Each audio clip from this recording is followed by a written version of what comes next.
Bismillah, Assalamualaikum warahmatullahi wabarakatuh. Pada kesempatan kali ini, kita akan membahas beberapa kasus yang biasa terjadi pada saat penginputan, terutama pada data orang tua. Kasus pertama biasa kita alami adalah identitas ijazah tidak sama dengan kartu keluarga atau akta kelahiran. Kasus yang kedua, bagaimana dengan orang tua yang cerai, apa yang harus diisi dalam kartu keluarga tersebut. Dalam artian, kita mendapatkan kartu keluarga siswa namun data orang tuanya sudah tidak ada, data orang tua kandungnya, karena kasus data ini orang tuanya bercerai. Kasus yang berikutnya adalah alamat di kartu keluarga dan domisili itu berbeda. Nah, bagaimana solusinya? Teman-teman bisa silakan kita simak baik-baik video ini. Saya telah menyiapkan contoh dari akta kelahiran, ijazah, dan kartu keluarga. Dan kita akan coba membahas beberapa kasus yang biasa kita temukan di lapangan. Oke, kasus pertama. Data ijazah berbeda dengan kartu keluarga atau akta kelahiran. Sebagai contoh seperti ini ya teman-teman. Misalkan nama siswa itu adalah Muhammad Aldi. Tertulis seperti ini di ijazah. Di kartu keluarga tertulis M. Aldi. Kemudian di akte kelahiran saya tulis di sini saja M. Aldi. Nah, teman-teman bisa melihat bahwa akte kelahiran dan kartu keluarga itu sama dengan sementara ijazah berbeda. Ini kasus ini biasa kita temukan bukan hanya di nama, ini juga bisa di tempat dan tanggal lahir, kemudian nama orang tua atau wali. Nah, bagaimana solusi dari kasus tersebut? Yang pertama, teman-teman, sebelum kita jauh membahas cara mengubah datanya seperti ini, saya berikan saja gambaran ya. Yang pertama, ketika teman-teman ingin merubah kartu keluarga, maka kartu keluarga ini dirubah di catatan sipil. Ya, di data kependudukan, kemudian ini minta diupdate datanya secara online. Selanjutnya, ketika akte kelahirannya salah atau keliru penulisan entah dari nama siswa atau nama ayah atau nama ibu, tempat tanggal lahirnya juga ada yang keliru, sementara ijazah dan kartu keluarga benar, maka akte kelahiran akan dilakukan perubahan, namun sebelumnya orang tua akan melalui proses persidangan. Jadi ini melalui proses persidangan untuk melakukan perubahan data. Itu ya. Selanjutnya yang ketiga adalah ketika data ijazahnya salah, data akte kelahiran dan kartu keluarga benar, maka siswa diarahkan ke jenjang sebelumnya atau melapor, atau boleh disampaikan ke orang tua siswa untuk melapor ke jenjang sebelumnya agar siswa dibuatkan surat keterangan kesalahan penulisan ijazah dan ditandatangani oleh pejabat terkait yang berwenang untuk menandatangani data tersebut, agar pendataan kita ke depannya tidak bermasalah lagi dan data-data siswa kita di jenjang-jenjang selanjutnya tidak bermasalah. Sama halnya kalau dia di SMA atau di Alia, kasusnya juga seperti ini ketika terjadi perbedaan data. Dan EMIS ini, karena EMIS ini juga asinkron dengan yang namanya verbal PD. Di verbal PD ini dia mengambil data inputan kita dan dia sinkron dengan data di catatan sipil atau dukcapil ya. Kita sudah bahas ya, identitas ijazah tidak sama dengan kartu keluarga. Oke, kasus-kasus yang biasa terjadi seperti ini saya berikan contoh saja teman-teman.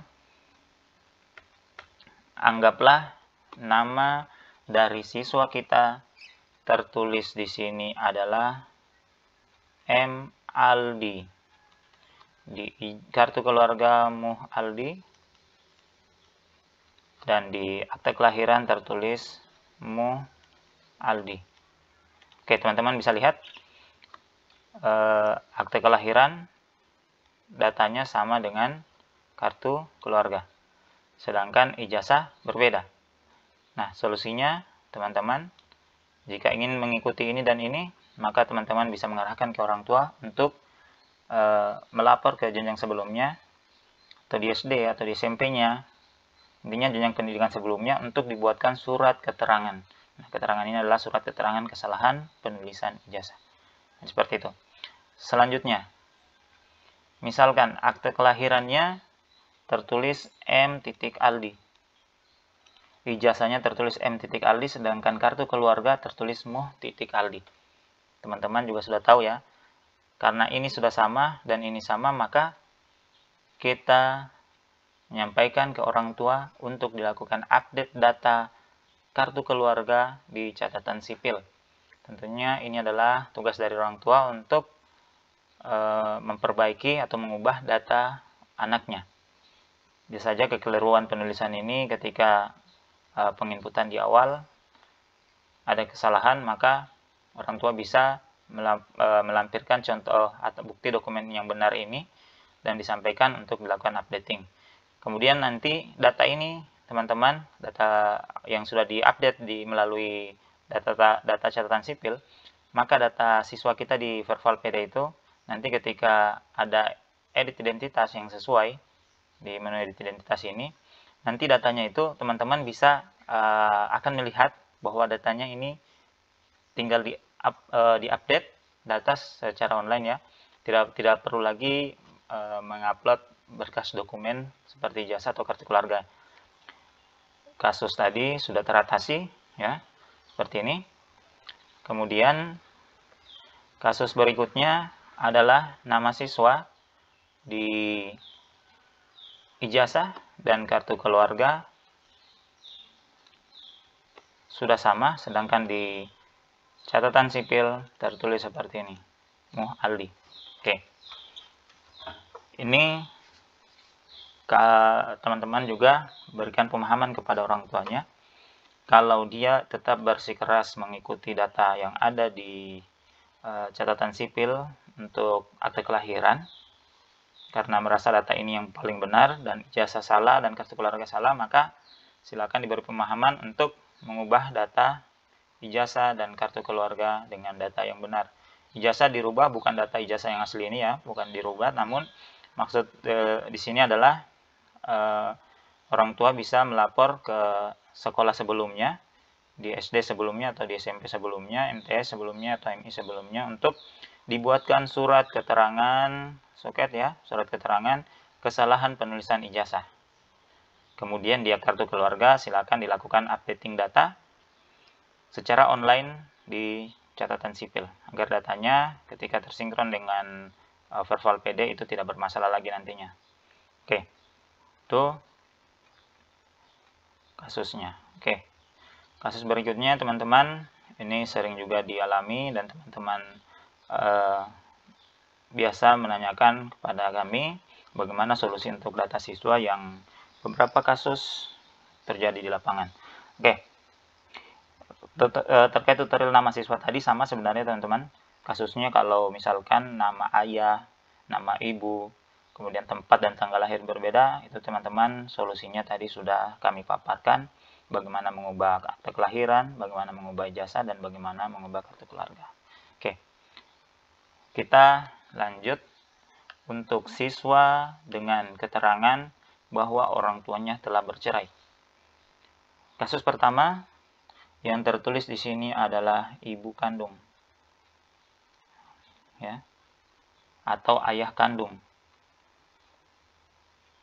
Otomatis bercerai, salah satu di antara keduanya akan hilang dari kartu keluarga ini. Dalam artian terbitlah kartu keluarga baru. Teman-teman, saya berikan contoh. Di sini nama siswa, di sini tempat tanggal lahirnya benar, kemudian nama ayah. Ya, saya ambilkan nama contoh. Nama ayah adalah yang kita sudah contohkan tadi, adalah Mu.Aldi. Oke. Kemudian nama ayah di sini. Oke. Nama ayah Budi. Ini nama ayah kandung. Kasus pertama, orang tuanya cerai. Kita pastikan dulu siswa atas nama Muhammad Aldi ini dia mengikuti siapa. Artinya di sini namanya di kartu keluarga itu mengikuti nama ibu kandung atau ayah kandung. Nah, misalkan siswa ini, nama siswa itu mengikuti ibu kandung di sini, dan otomatis kan sudah tidak ada nama ayah kandung, atau hilang di sini nama ayah kandungnya. Saya hapus yang ini ya, ayah kandung. Ya, anggaplah di sini dia tertulis ibu kandungnya. teman-teman tidak melihat berapa nik dari ayah kandung, berapa di mana tempat tanggal lahirnya dan lain sebagainya. Maka teman-teman tidak perlu panik di sini. Di data kartu keluarga ini, teman-teman bisa berpatokan di data ini. Nah, data ini adalah data ayah kandung dan data ini adalah data ibu kandung. Jadi teman-teman tinggal melihat saja. Kalau misalkan di sini ibu kandungnya saja yang tertulis, ya tertulis nama ibu kandung, tapi di sini tidak ada ayah kandungnya, teman-teman bisa melihat berpatokan di sini, ya ayah kandungnya. Atau begitu pula sini ayah kandung, ibu kandungnya pasti ada di sini. Nah, silakan dicek, pasti data itu ada.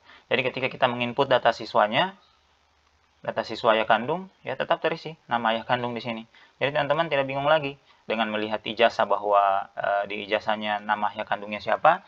Misalkan Budi, ya di sini tidak ada Budi, sementara di sini tertulis Budi. Nah, di sini pasti ada nama ayah kandung.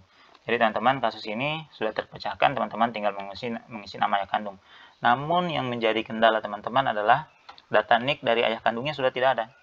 Nah, bagaimana cara mengisinya? Teman-teman tinggal memilih keterangan tidak diketahui. Seperti ini. Ketika teman-teman mengisi tidak diketahui, maka data yang lain, pengisian-pengisian yang lain terkait ayah kandung, identitas ayah kandung itu akan terkunci. Jadi teman-teman tidak kerepotan lagi. Sama halnya dengan data ayah kandung yang sudah meninggal. Sama kasusnya kita tidak perlu lagi mengisi datanya. Kecuali data ayahnya masih hidup. Tapi kalau data ayahnya masih hidup dan kita tidak memiliki nicknya, karena kasus tadi bercerai, maka teman-teman tinggal memilih data tidak diketahui. Oke, seperti itu. Itu kasus sama ayah kandung dan ibu kandung yang tidak tercatat di kartu keluarga. Selanjutnya, oh ya, jangan sampai lupa juga, di sini ada nama ayah kandung. Ya, beberapa kartu keluarga, mungkin kartu keluarga baru, tidak ada nama ayah kandung. Tapi beberapa kartu keluarga, akta kelahiran yang saya lihat memang ada beberapa yang tertulis nama ayah kandung dan ibu kandungnya, dan juga ada yang tidak tertulis ayah kandung dan ibu kandung. Oke, itu solusi. Ya, semoga ini bisa bermanfaat. Selanjutnya teman-teman, kasus berikutnya yang biasa terjadi juga di sini adalah nama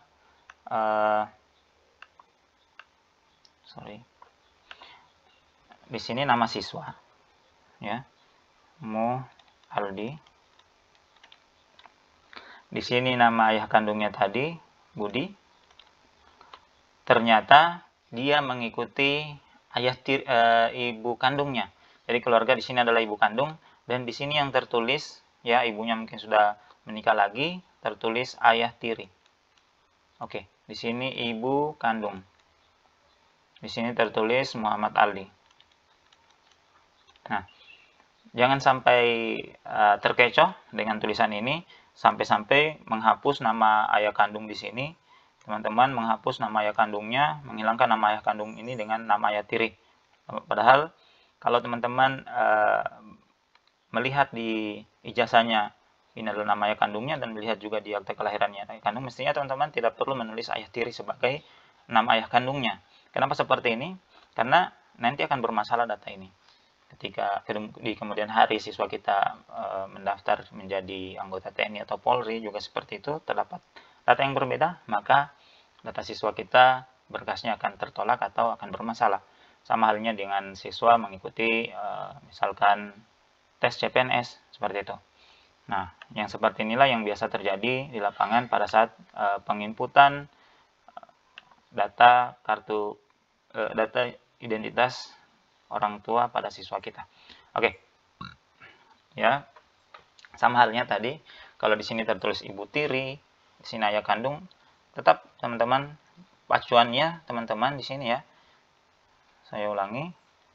Teman-teman di sini lihat nama siswa Muhammad Aldi. Di sini akan tertulis nama ayah kandung. Iya. Pasti akan tertulis nama ayah kandung, dan di sini akan tertulis ibu kandung. Ya. Memang di beberapa kasus biasa kita temukan bahwa di sini di kartu keluarga yang ini adalah nama ayah kandungnya, di sini adalah nama ayah tirinya. Ternyata ketika terbit kartu keluarga baru, yang tertulis di sini ayah tirinya, atau di sini yang tertulis adalah ibu tirinya. Nah, bagaimana solusi yang bisa ditawarkan? Teman-teman harus memberi pemahaman kepada siswa kita, karena kita tetap acuan awal kita adalah akta kelahiran dan ijazah ini menjadi panduan kita. Ketika di sini tertulis ayah tiri, ya, atau ibu tirinya, maka silakan berikan pemahaman kepada orang tuanya, karena ini terkait ke depannya kasus-kasus ini bisa saja berulang terjadi pada saat siswa kita melanjutkan pendidikan studinya ke yang lebih tinggi lagi, maka kita akan temukan kasus seperti ini. Kita beri pemahaman kepada orang tua siswa bahwa data di sini harusnya tertulis adalah data orang tua kandung. Di sini juga orang tua kandung, ya, ayah kandung dan ibu kandung. Karena ijazah sudah ada nama ayah kandungnya. Kalau mungkin awalnya memang di sini tertulis adalah ayah tirinya, ya tidak ada masalah kalau di sini tertulis ayah tiri. Tapi ini kita telah mengisi data yang keliru, atau kita anggaplah kita membuat data yang palsu. Karena kenapa? Mestinya dia adalah ayah tirinya ditulis ayah kandungnya ditulis ayah tiri. Nah, silakan teman-teman berpemahaman agar data kartu keluarganya diupdate kembali, tetap ayah tiri tetap tertulis di sini atau ibu tiri tetap tertulis di sini. Di sini datanya tertulis adalah orang tua kandung, ayah kandung ataupun ibu kandung. Kalaupun di penginputan nantinya teman-teman bingung, di sini ayah kandung ingin mengisi nama ayah tiri atau ibu tiri, teman-teman tidak perlu khawatir. Di sini disiapkan adalah wali dari siswa. Misalkan dia mengisi sama dengan ayah kandung, maka data itu akan mengisi nama ayah kandung walinya. Kalau dia cerai tinggal ibunya, maka dia tinggal memilih sama dengan ibu kandung. Tapi kalau orang tuanya sudah bercerai dan menikah lagi, anggaplah di sini ayah tirinya ada di kartu keluarga, maka teman-teman tinggal mengisi lainnya, mengklik lainnya dan menuliskan nama ayah tirinya, supaya mungkin nanti pendataannya kalau mungkin ada protes-protes dari orang tua, ya kita tetap masukkan nama ayah tiri ataupun ibu tirinya. Jadi seperti itu teman-teman untuk solusi dari data kartu keluarga, ijazah atau akta kelahiran. Jadi sekali lagi, sebelum kita akhiri tutorial ini, saya simpulkan kembali teman-teman, ya. Data ini kita ketika ingin merubah data akte kelahiran, maka orang tua akan melalui proses persidangan di pengadilan, ya, tentunya pengadilan. Kemudian ketika kita ingin merubah data ijazah, bukan data ijazah dirubah, ya, ketika ada kesalahan di ijazah, maka kita meminta dibuatkan surat keterangan kesalahan penulisan ijazah di jenjang sebelumnya. Ya, seperti itu. Ya, ini ya ijazah. Kemudian sama halnya dengan kartu keluarga. Kartu keluarga ketika terjadi kesalahan, teman-teman bisa mengarahkan untuk dilakukan updating secara online data kartu keluarga. Nah, ini saya harap pembahasan ini tidak membingungkan teman-teman terkait data penginputannya. Jadi jangan lupa juga teman-teman memperhatikan data kartu keluarga, data ijazah, dan akte kelahiran. Jadi itu penting, ya. Kemudian nanti juga dia akan disinkronkan dengan data Dukcapil. Oke. Ketika ada data yang berbeda dengan data Dukcapil, maka saya contohkan di sini. Ya. Saya validasi data. Ini dia merah karena datanya tidak sesuai data kependudukan. Maka dia akan mengikuti data yang ada pada kartu keluarga. Jadi demikian, semoga bermanfaat. Assalamualaikum warahmatullahi wabarakatuh.